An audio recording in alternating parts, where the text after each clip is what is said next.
I was going stock by stock at the top of the market and showing how there was a bunch of momentum decay.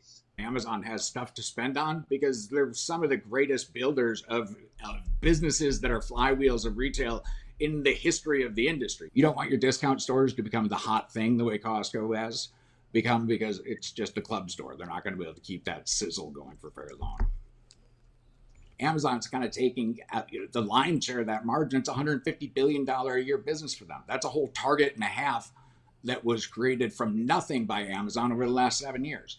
The broad market sell-off, obviously, that is where optimism goes to die. If Walmart's not able to monetize things like that the way Amazon has, then it becomes increasingly hard. Then you return to, okay, this business is literally all over the world. It's there's no way they can grow faster than GDP on the top line unless they figure out other businesses to go into. They've conquered everything they can in their niche of retail. For Costco, you want to hate them, but if they're comping at 10%, their quarter's not going to be all that bad.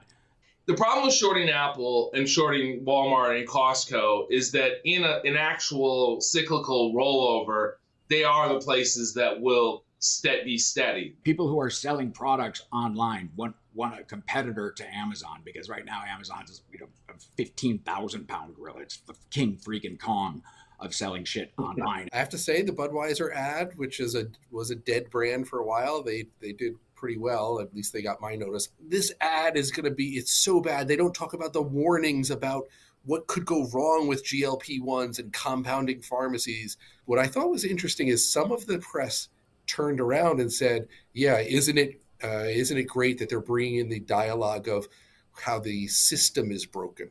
Now, they don't really believe like the system is broken, or the system is broken, sure, but I'm going to sell you drugs anyway. They caused this problem, and now look, they're trying to solve it with medicine. Room. Right, exactly. Yeah. Read the freaking room. And maybe just shut up about all the activism. Just sell people shoes. Yeah. McDonald's is always one of those stocks, like Walmart and like Costco, where you kind of know what you're going to get. It's a crazy, crazy day in biotech land, and it's carrying a number of names along with it. The U.S. might not be the only place to be for the next however long. Domino's was a great story. I remember buying that at like $10 in 2010 or something, and then obviously because I'm such a loser, unlike Jeff who holds, I sold it like 30 before.